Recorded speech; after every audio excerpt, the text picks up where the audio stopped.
So mga guys, so for today's video, so tuturuan ko kayo kung paano mag-DIY ng charger.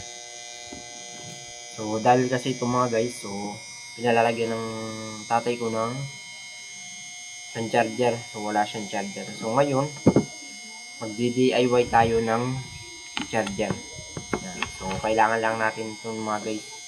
So maghanap tayo ng Yung kaparehong kanyang ganito. Yung Yan. kaltukat mo dito. Baka maliit, baka malaki. Yung lapat, yung maliit. Hindi ito nga yun. Yan niya, kapareho na siguro. Yan niya, may butas no.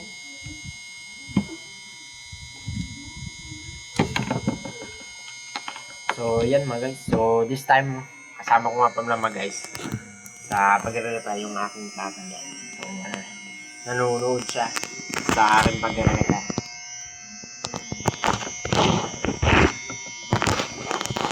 So lagi siyang, ang tatay ko laging nanonood kapag ako yung nagre-reta.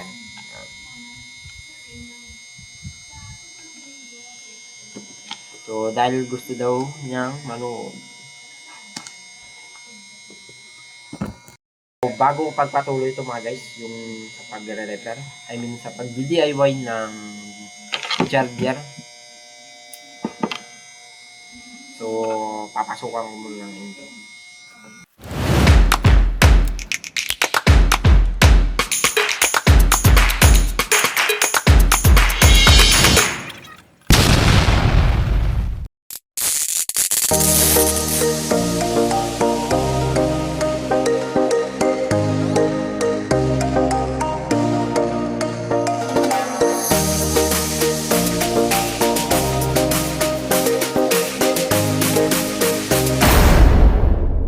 So, yan mga guys.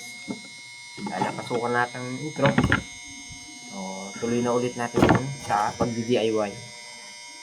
So, para maturuan ko kayo kung paano mag-DIY ng charger. Kung paano gumawa ng charger. So, kapag wala kayong pambiling charger, so, kaya-kaya naman to. At hindi na mawawala rin mga guys kapag ganito mag-DIY tayo. So, kailangan na rin natin ng gagamit tayo ng multi-tester. Yan. So, kailangan natin ito sa pag-DIY.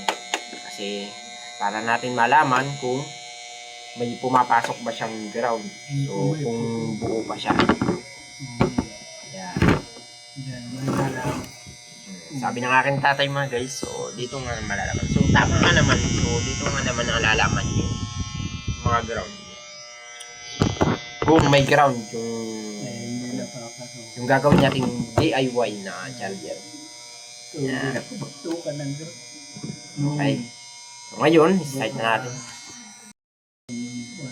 So ano natin gagawin mga guys, so ito muna ating tatanggalin.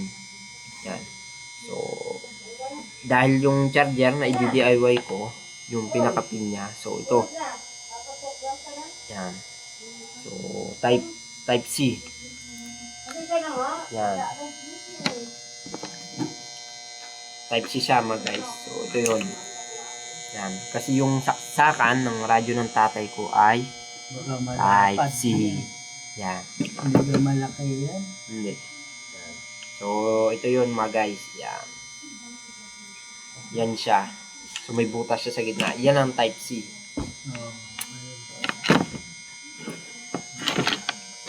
So, bago ko mag-DIY, so, natural, tatanggalin muna natin ito. Kasi hindi tayo makapag-DIY kung hindi natin tatanggalin ito. So, tanggalin muna ko siya mga guys.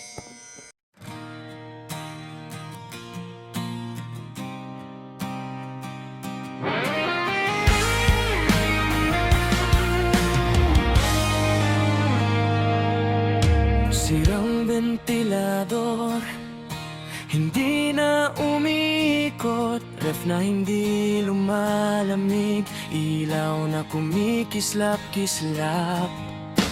Huwag kang kabahan, huwag agad magtapon.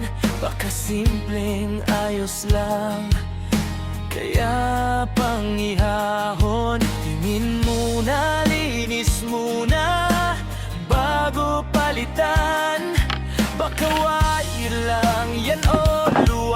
tornilyo lang. Ayos yan, kaya yan. Basta So dahil natanggal ko na siya, yung dito, yan, yung sa power bank na sira. Kasi sira na to mga guys, yan. Pag kayo magdi-DIY, so hanap lang kayo ng ganito. Yan, yung charger. So kahit ano naman charger yan, so depende na sa suksukan. Yung sira na gusto nyo i-DIY na charger. Yan. So dahil natanggal ko na mga guys, so akin na siyang hihinang. Ayun, Yan. ito. So wala pa tayong Maikli. masyadong gamit mga guys. So kaya tatay ko muna mag-awak na tayo. Hawakan nyo muna.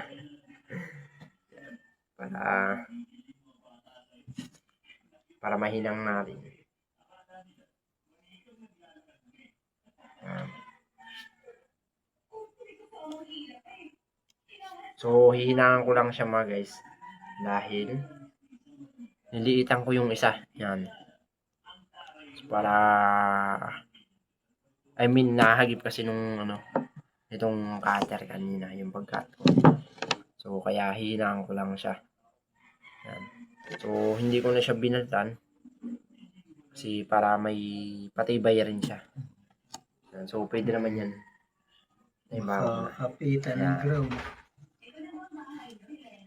Kasi ang importante dyan mga guys ay hindi lang siya maglalapat para hindi siya mag-short.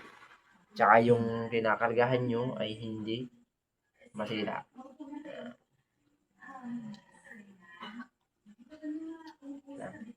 Baka matulungan ng pa. So gayon yung ban.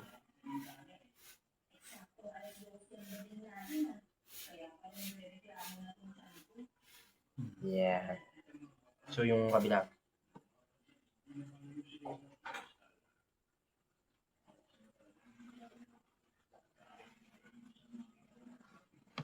Yeah. So yan mga guys, so dahil nahinang ko na siya. So maghahanda naman ako ng charger. Yung parang ganito niya mga guys, yung sa USB niya para isusuksok dito. Yan. So hanap lang tayo mga guys ng ganito. Wala ako ng ganyan. Yan. Hindi, meron tayo dyan. Wala ng ganyan. Meron tayo. Tapos may mababa. Yan. Maikli na yun. Meron pa. So para hindi na ako maghanap mga guys, so ito lang yung aking kakabit. Sira na. Yan. Hindi So para malaman ko sa kanya kung pumapadal talaga tong charger na to ng sa 5 volts. So sa tester natin malalaman. Yan. So bago ko siya anuhin, kasi sira na to mga guys. Yun o. Kaya pag sinaksak siya dito ay hindi na siya gumagana. Yan. So kaya kasi nung sinaksak ng tatay ko mga guys, itong charger, so hindi na daw siya nagana. Yan. So wala na siyang ilaw. wala nang ilaw. Yan. So sa pagkakalam ko mga guys, ang nasira dyan yung yung gold niya. Kasi may gold dyan sa loob niya. So tips ko rin to sa inyo mga guys. So para iwas tayo sa sira ng magandang charger. Yan. So lahat naman ng charger yan may gold. Yan. Kasi kung wala naman tong gold, so paano nga naman paano aandar? I mean, paano makakargahan yung battery?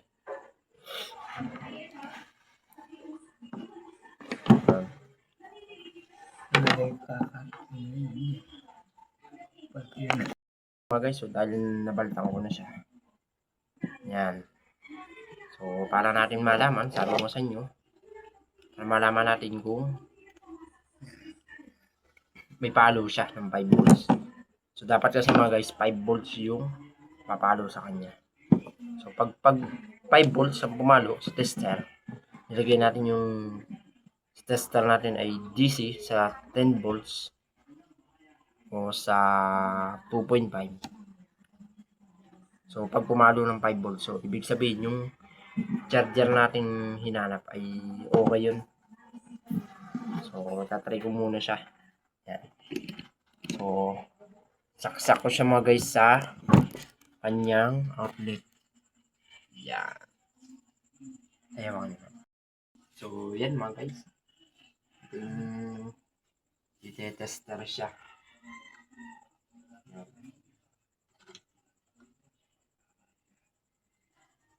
So, yung tester natin mga guys, nakalagay siya sa, inilagay ko siya sa 10 volts sa DC. So, yan yung mga guys. So, sira yan. Itong wire na to.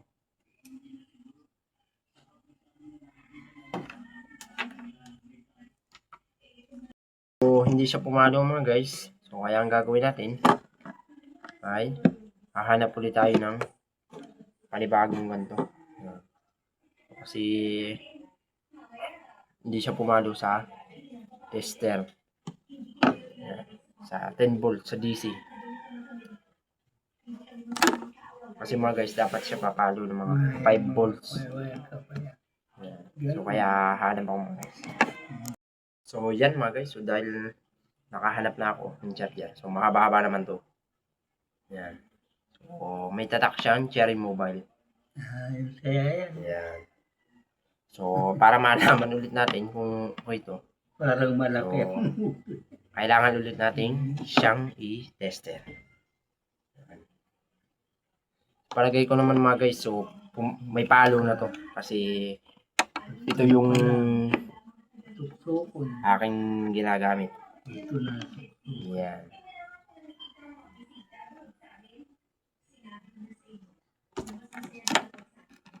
So, tingnan nyo lang mga guys. So, harap natin yung kanyang yan. Yung tester. So, para makita nyo kung pumapalo talaga siya. Yan. Pumalo. So, pagmasdan nyo lang yun mga guys.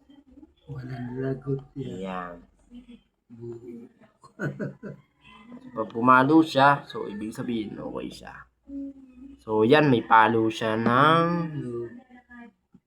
nasa 5 volts. Yan. So pumalo siya. So ibig sabihin okay siya. Lumalaw. So sabi niya, sa tatay ko mga guys, so balaw daw. Hindi pumalo. So yan. So, para madiretso natin pag-repair mga guys. Para matutunan nyo. So, akin na muna siyang ihihinang. So, para yung ating video ay hindi masyadong tumagal. Yan mga guys, so dahil nahinang ko na siya. Yan. So, ngayon, para malaman natin kung mapapailaw na niya to, makakargahan na. So, ating saksak. Yan. So, hindi ko muna siya mga guys itinape. So, kasi baka hindi pa siya gumana. Yan. Magaling yung tinatry muna natin kaysa natin balutan agad ng electrical tape. So, yan mga guys. So, ating tatry kung umiilaw siya. Oo, nailaw ka para. Yan. Ano, ilaw na. So, yan mga guys. So, dahil umilaw siya. So, sabi ko nga sa inyo. So, kapag sa charger, pag nag-DIY tayo, so, kailangan yung charger natin ay may papasok na 5 volts. Kasi yung charger lang naman ay 5 volts lang naman. So, kailangan 5 volts lang.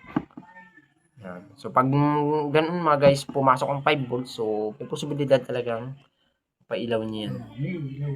Yan. Yan, So, pag ganaan mga guys, so, ibig sabihin nagkakarga na siya. kakarga na. Yan. Chat na yan. So, tanggalin ko muna siya mga guys. So, para matipan na natin siya. Yan. So, yan mga guys. So, dahil naitip ko na siya. So, ating saksak ulit siya. So, para dire-diretso na yung kanyang karga. May ilaw. Yan. Umilaw na siya. May ilaw na nakarga na. Na-insert So, na maganda yan. na yung pagkarga niya. Na-insert. Hindi na siya putol-putol. Hmm. Kasi yung dinis natin siya ay pumalo siya ng 5 volts. So, kaya may posibilidad siyang umilaw agad.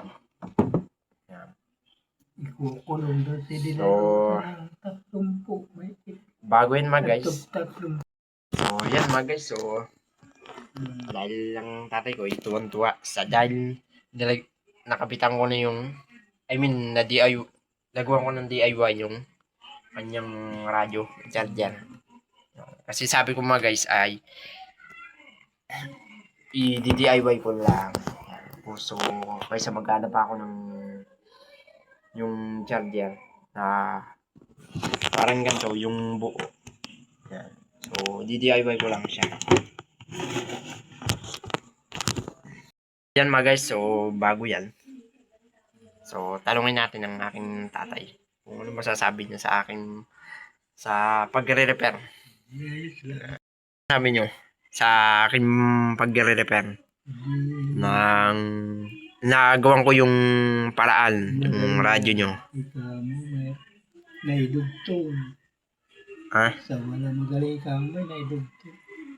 Sa wala. So, yun mga guys. So, Dahil yung baba, magaling daw maidugtong. Yan. maikli. Eh ngayon lumaba Yan. na. Di maganda na. Kasi mga guys ay, matagal ko na rin kasing ginagawa yung pag-DIY ng charger. Di kaya kawang rin. Yan. Ito. Hindi. Kalapati na kaw. Yung bilog.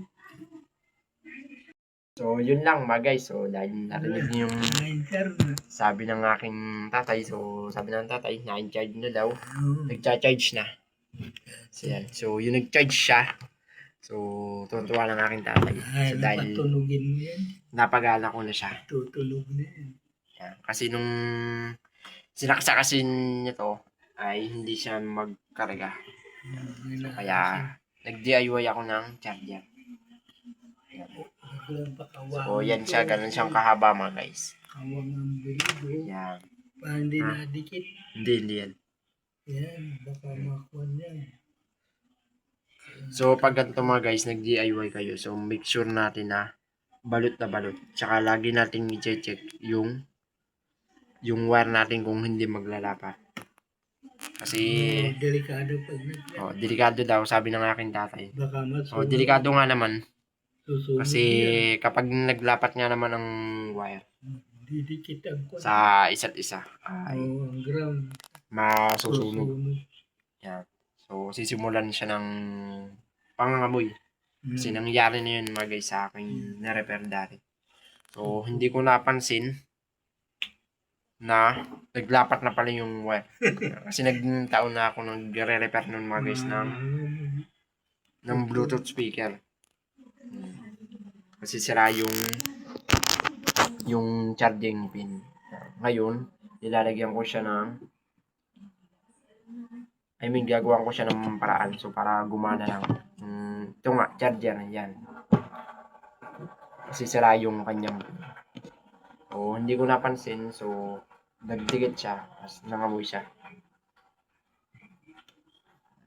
Tapos, tinakon na siya mga guys. So, tinapon ko na siya. Kasi, hindi na magagamit yun dahil sunog. So, yun lang mga guys. At magpapaalam muna kami ng aking Yan, ari din. tatay. Yeah. So, Yan. tutuwa ng aking tatay dahil naayos na yung Dali na. kanyang radyo. Nagkakarga na. So, sabihin yun to mga guys ay huwag natin kalimutang i-share to. And kung may katanungan kayo mga guys, so comment lang kayo dyan sa ibaba. Kung ano yung itatanong nyo about sa nare-repair nyo. Yan, ng mga appliances. Yan. And then, subscribe na rin to mga guys. So, para laging updated kayo sa aking mga YouTube channel. And pakipindot na rin ang notification bell. Para yung lahat ng mga ina-upload ko ay mapapanood nyo. At matutunan nyo rin kung paano mag-repair. So, yun lang mga guys. Papaalam muna kami. Kita-kita tayo sa next na upload na video.